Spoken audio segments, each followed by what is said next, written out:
नमस्कार, आप देख रहे हैं साधना प्लस न्यूज और मैं हूं आपके साथ अंजू भाटी। बुलेटिन की शुरुआत करने से पहले जल्दी से नजर डालते हैं सुर्खियों पर। चिंतन शिविर से भी दूर नहीं हुई कांग्रेस की चिंता, कायम रहेगी गहलोत पायलट के बीच दूरियां। क्या पायलट को कोई बड़ी जिम्मेदारी नहीं देगी पार्टी?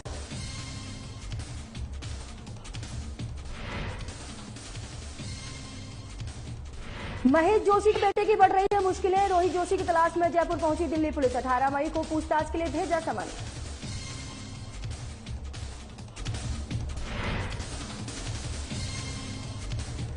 विकास समिति के सदस्यों की मेहनत लाई रंग, बालाजी धाम में होने लगी हरियाली। बालाजी धाम के सदस्य कर रहे पौधों की देखरेख।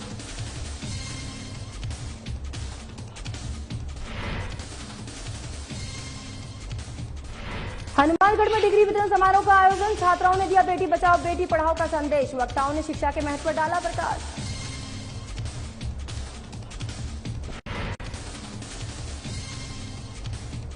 हनुमानगढ़ के वन विभाग की बड़ी लापरवाही, कोहला फार्म में हो रही पशुओं की मौत, फॉर्म में नहीं है चारे पानी की व्यवस्था।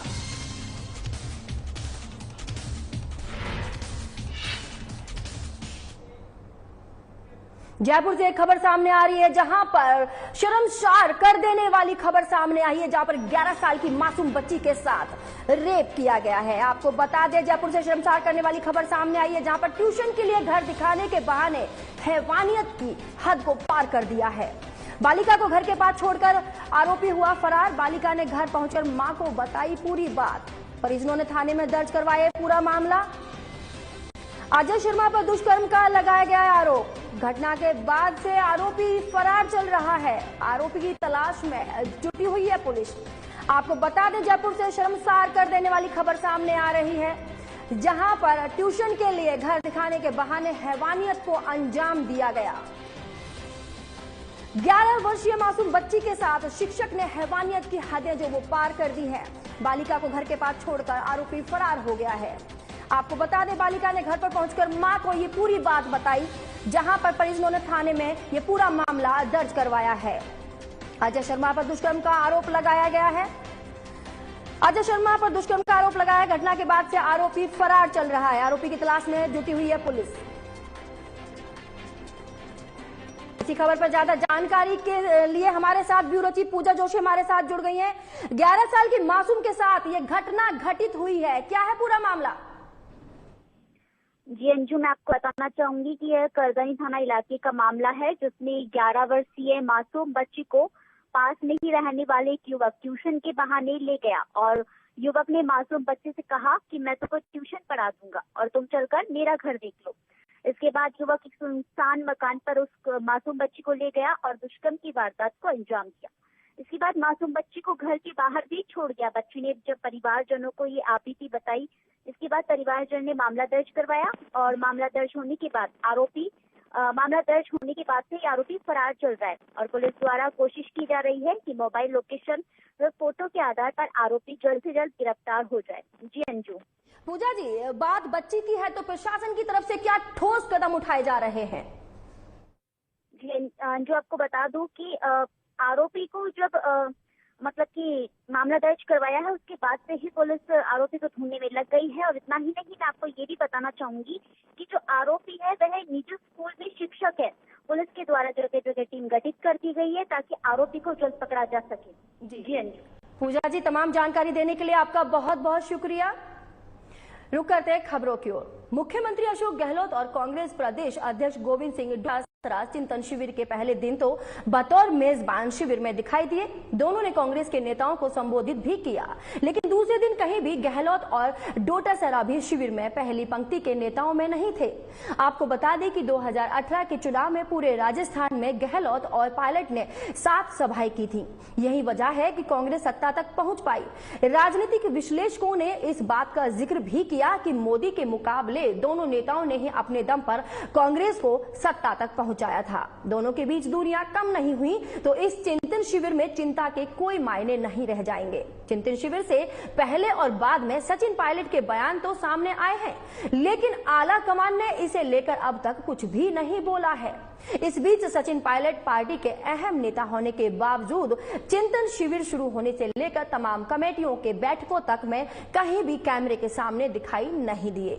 यहां तक कि सोनिया गांधी, राहुल गांधी और प्रियंका गांधी के उदयपुर आने पर स्वागत करने वालों की भीड़ में भी पायलट को विशेष तवज्जो मिलती नहीं दिखी। राजस्थान के उदयपुर में कांग्रेस के 3 दिवसीय नव संकल्प चिंतन शिविर के बाद भी मुख्यमंत्री अशोक गहलोत व पूर्व डिप्टी चीफ मिनिस्टर के बीच की दूरियां कायम रहने वाली हैं। ऐसा इसलिए लग रहा है क्योंकि दोनों नेता चिंतन शिविर में आसपास भी दिखाई नहीं दिए और न ही दूरियां कम होने को या खत्म करने का प्रयास दिखाई दिया है।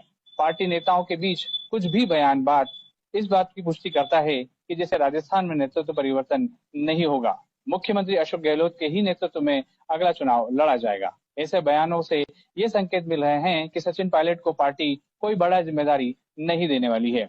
आला कमान की ओर से भी चिंतन शिविर में राजस्थान के विवाद को लेकर कोई चिंता दिखाई नहीं दे रही है। साधना प्लस के लिए उदयपुर से प्रवीण भार्गव। राजस्थान सरकार के मंत्री और मुख्यमंत्री अशोक गहलोत के करीबियों में गिने जाने वाले महेश जोशी के बेटे रोहित जोशी की मुश्किलें बढ़ती नजर आ रही हैं। रोहित जोशी की तलाश में दिल्ली पुलिस की एक टीम राजस्थान के जयपुर पहुंची है। दिल्ली पुलिस की टीम खाली हाथ है। अब दिल्ली पुलिस ने रोहित जोशी को 18 मई के दिन पूछताछ के लिए समन भेजा है। आपको बता दें कि इसे लेकर महेश जोशी ने कहा कि दिल्ली पुलिस के आने की जानकारी उनको है। उन्होंने कहा कि कानून अपना काम करेगा, सच सामने आएगा। राजस्थान सरकार के मंत्री ने यह भी कहा है कि मामले का मीडिया ट्रायल ठीक नहीं है। 15 पुलिसकर्मियों की एक टीम जयपुर पहुंची है। बता दें कि रोहित जोशी के खिलाफ दिल्ली के सदर बाजार थाने में रेप का मुकदमा दर्ज हुआ था।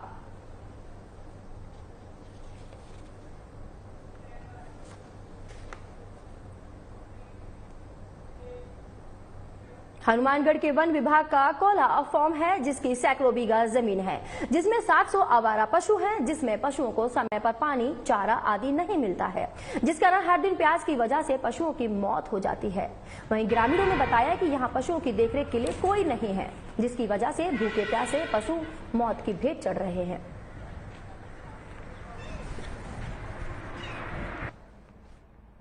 कोला फार्म बोलू जी मैं। गाया जी तिस मरे, भूख मरे जी, पानी को कोई वसीलो है कोनी।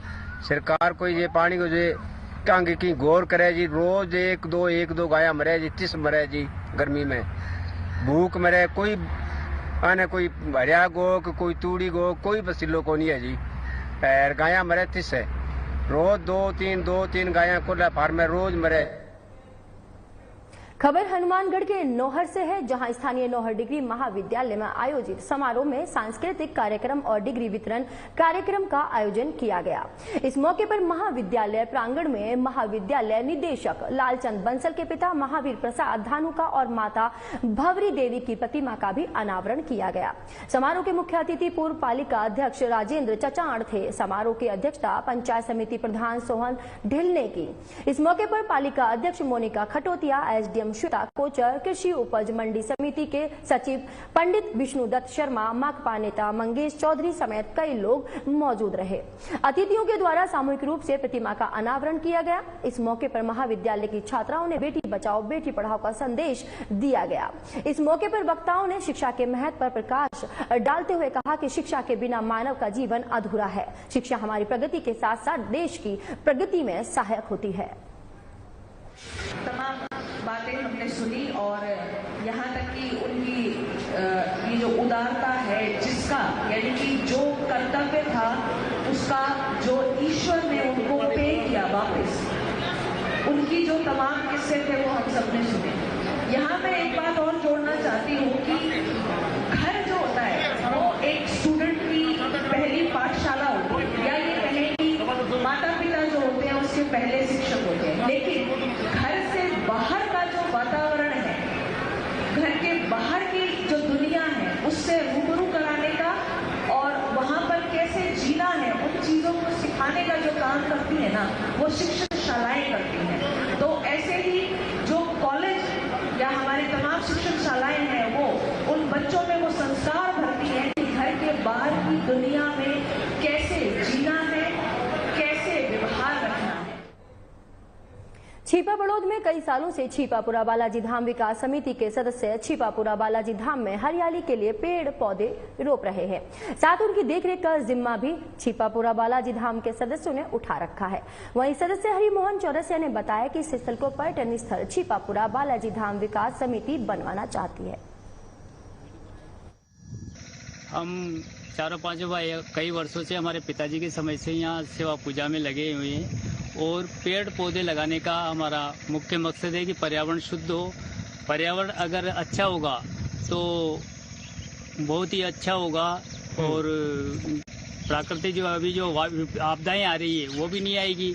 अभी भीषण गर्मी पड़ रही है इस समय, तो उसका कारण भी ये है कि दिनों दिन नेशनल हाईवे बड़े बड़े हाईवे बन रहे हैं, उनके पेड़ पौधे वन काटे जा रहे हैं, पेड़ पौधे काटे जा रहे हैं। करोड़ों पेड़ पौधे कट चुके हैं और लाखों भी नहीं लगे उनमें से। तो हमारा मकसद है कि पर्यावरण शुद्ध हो और उसके लिए हम बड़, पीपल और नीम, इनको त्रिवेणी बोलते हैं, अधिकांशतः हम यही लगा रहे हैं क्योंकि पीपल एक ऐसा वृक्ष है जो दिन रात ऑक्सीजन देता है। ऐसे बड़ और नीम भी है, तो इनको कोई अक्सर इनकी लकड़ी काम भी नहीं आती है, तो कोई लोग काटते भी नहीं है और इनको पानी की भी कम आवश्यकता होती है और इसीलिए हम इनको लगातार रात दिन इनकी सेवा में लगे। खबर हनुमानगढ़ के भादरा से है, जहां भादरा पुलिस भिरानी और डीएसटी टीम ने संयुक्त रूप से बड़ी कार्रवाई की है और हरियाणा के 25,000 इनामी अपराधी और 2 अन्य बदमाशों से अवैध हथियार, पिस्टल, माए, 13 कारतूस कार सहित गिरफ्तार किया है। इस संबंध में एसपी डॉक्टर अजय सिंह ने भादरा पुलिस थाना में प्रेस कॉन्फ्रेंस कर मामले का खुलासा किया।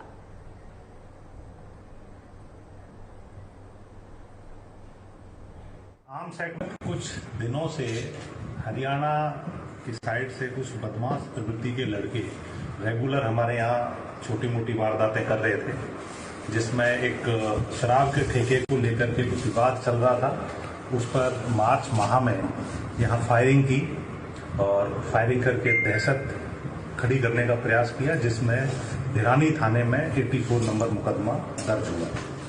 उसके बाद भिरानी थाने हल्के में ही 28 अप्रैल की रात को इन्होंने एक लूट की वारदात को कारित किया।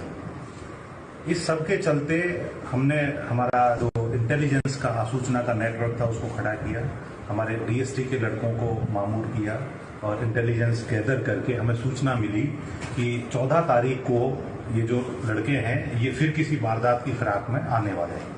तो उस पर हमारी पुलिस टीम ने नाकेबंदी का प्रयास किया, जिसमें 3 लड़कों को दस्तयाब किया गया और उनके पोजीशन से हथियार मिले। महारो राजस्थान बुलेटिन में फिलहाल इतना ही। दीजिए इजाजत, नमस्कार।